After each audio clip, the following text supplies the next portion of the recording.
Welcome to Alok English classes.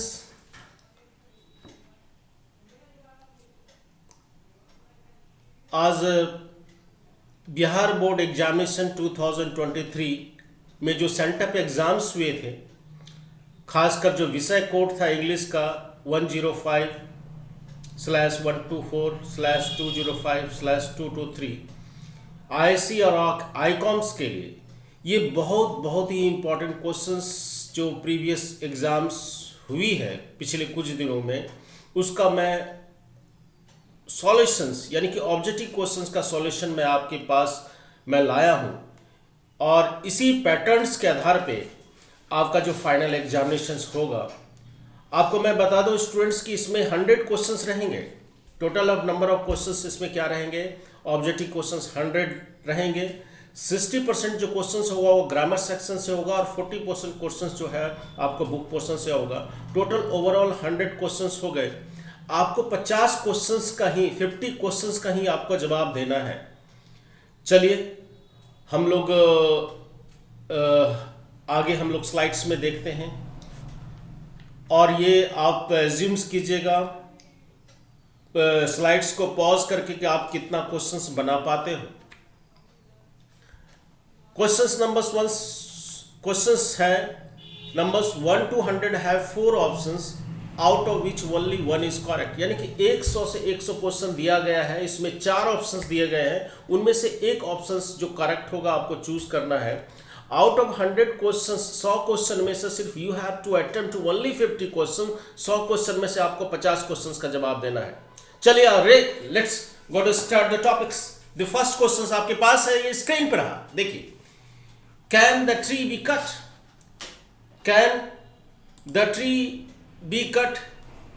Choose the correct active voice. इसको active voice में बनाना है। अब हम लोग ऑप्शन से छांटने का कोशिश करेंगे कि आपका तैयारी कितना है, ग्रामर्स में कितना पकड़ है। हम लोग थोड़ा सा ट्रिक्स अपनाएंगे, वो ट्रिक्स के जरिए जो है हम लोग इसको सॉल्व कर पाएंगे। और सबसे पहले हम लोग क्वेश्चंस को छांटने का हम लोग अपना जो है दायरा बढ़ाएंगे। तो can the tree be cut, ये देखो मॉडल्स है। कैन के बाद सब्जेक्ट है प्लस बी के बाद में यहाँ पे क्या है, कट है। Can the tree be cut. अब यहाँ पे देखना है कि इसको हम लोग ये जो पैसिव वॉइस में बना है और इसको हम लोग ये पैसिव वॉइस में ऑलरेडी है, क्योंकि मॉडल वॉइस के बाद हमेशा वर्ब का मॉडल के बाद में हमेशा जब पैसिव बनाते हैं तो उसमें बी वर्ब लगता है, बी लगता है। तो यहाँ पे choose the correct active voice. We can cut the tree, क्योंकि ये जो क्वेश्चन है इंट्रोगेटिव में है, ये असर्टिव में we can cut the tree, we subject के रूप में आया तो ये तो होगा नहीं। इंट्रोगेटिव का जवाब इंट्रोगेटिव से जवाब देंगे, जैसे थप्पड़ का जवाब थप्पड़ से देते हैं, उसी तरह जैसा क्वेश्चन रहेगा उसका जवाब वैसे देंगे। तो we can cut the tree, ये क्वेश्चन तो होगा नहीं, क्योंकि वी सब्जेक्ट के रूप में है तो ये तो होगा नहीं। तो जो भी होगा वो वर्ब के फॉर्म में होगा। जो मॉडल्स हैं, अब यहाँ पे देखिए can we cut the tree. अब देखो ये ऑप्शंस हो सकता है, क्योंकि can we cut the tree ये ऑप्शंस होगा, क्योंकि कैन जो है इंट्रोगेटिव सेंटेंस है, इसके बाद सब्जेक्ट है कट, कट वर्ब का तीसरा रूप है। ये देखो ये ऑप्शंस हो जाएगा। कैन बी कटेड, कट का भीतरी कटेड नहीं होता, ये ऑप्शंस तो सीधे गलती हो गया। और कटिंग भीतरी भी नहीं होता, ये भी ऑप्शन सीधे कट हो गया। तो आपका ऑप्शंस नंबर हो जाएगा B number, can be cut the tree. तो अब इसका मॉडल्स जब हम लोग इसका बनाते हैं पैसिव वॉइस, कैन होगा और फिर ये ऑब्जेक्ट या सब्जेक्ट की पोजीशन पे आए can the tree, modal verb के बाद में बी लगता है, भीतरी तो कट हो गया, can the tree be cut.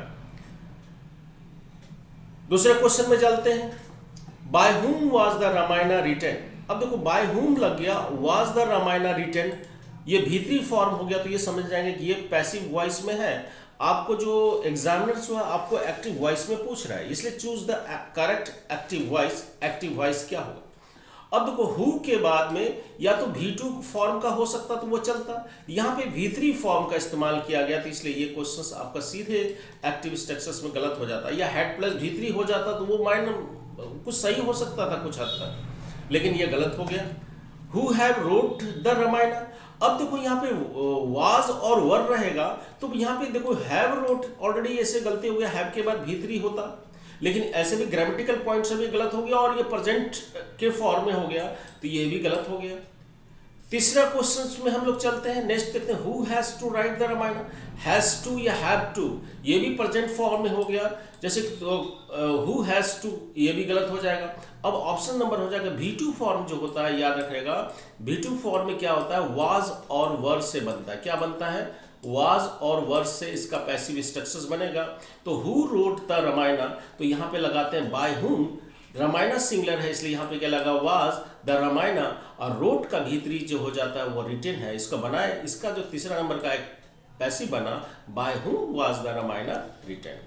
Next question में चलते हैं, an honest man always does the truth. आपको स्टूडेंट्स ये बता देता हूँ कि जो ईमानदार आदमी जो होते हैं वो हमेशा एक ईमानदार आदमी हमेशा सच बोलता है।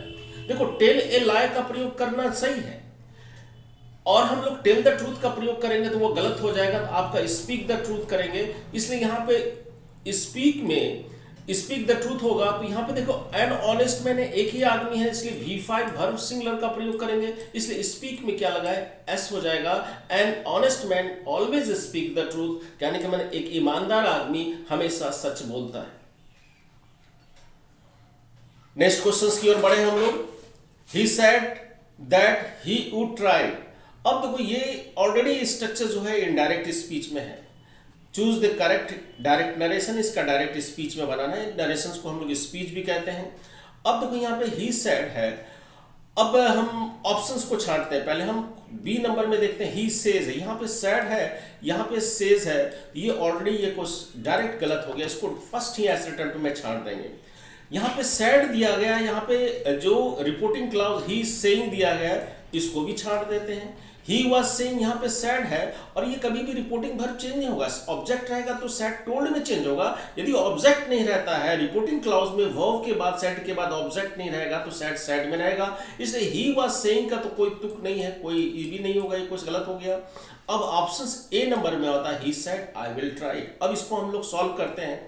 देखो ही सेड, इसको ये रिपोर्टिंग क्लाउज है, ये रिपोर्टेड स्पीच है, इसके बाद ऑब्जेक्ट नहीं है तो सैड सैड रहा, कॉमा हटा के दैट लगाए। आई जो है संसूत्र के आधार पर, यदि आई रिपोर्टेड स्पीच का फर्स्ट पर्सन हो तो रिपोर्टिंग क्लाउज के सब्जेक्ट के अनुसार से चेंज होता है। रिपोर्टिंग क्लाउज का सब्जेक्ट, जैसे कि माय डियर स्टूडेंट्स आप यहां दे सकते हो, रिपोर्टिंग क्लाउज का सब्जेक्ट क्या ही है, विल जो चेंज होता है। इफ द वर्ब और reporting clause said the will is change into would, और विल जो है वुड में चेंज होगा तो वुड होगा। जितना भी मॉडल्स है, shall would, can would, will would, इसके बाद ट्राई V1 फॉर्म का इस्तेमाल होगा।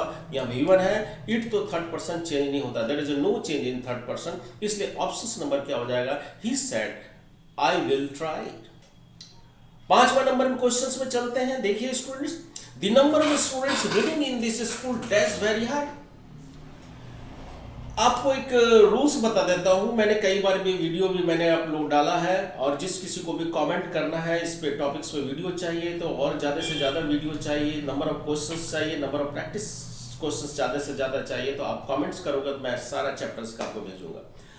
हमने एक रूल्स बताया था कि जब वाक्य में एक प्रीपोजिशन हो, जब वाक्य में एक प्रीपोजिशन हो या एक से ज़्यादा प्रीपोजिशन हो, मेरी बात ध्यान से सुनिएगा स्टूडेंट, बहुत इंपॉर्टेंट है, क्योंकि क्वेश्चंस रटना नहीं है, क्वेश्चंस को समझना है, कंसेप्ट समझना है। एग्जाम से पैटर्न इसी टाइप का क्वेश्चन रहेगा। जब वाक्य में एक प्रीपोजिशन हो या अनेक प्रीपोजिशन हो, फिर भी वाक्य में जो पहला प्रीपोजिशन होता है उसी के अकॉर्डिंग टू, यानी के अनुसार आगे का वर्ब चलता है। अब यहां पे देखना है कि वाक्य में पहला प्रीपोजिशन क्या है, ऑफ, दूसरा पोजिशन क्या है, टू। तो फर्स्ट प्रीपोजिशन के पहले यदि नाउन सिंगुलर होगा, याद रहेगा ना, कई सारे प्रीपोजिशन है, एक में दो प्रीपोजिशन है, और फर्स्ट प्रीपोजिशन के पहले यदि नाउन सिंगुलर होगा तो आगे का वर्ब सिंगुलर होगा। आगे का वर्ब सिंगुलर होने के लिए हम लोग को इज यहाँ पे ऑप्शन में देखना है, तो नंबर के साथ एम तो नहीं लगाएंगे, ये ऑप्शन गलत हो गया। नंबर के साथ आर तो ये गलत हो गया, बी तो नहीं होगा, यहाँ पे क्या हो जाएगा, इज हो जाएगा। इसलिए ऑप्शन नंबर बी आपका जो क्या है, करेक्ट है। नेक्स्ट स्लाइड में चलते हैं।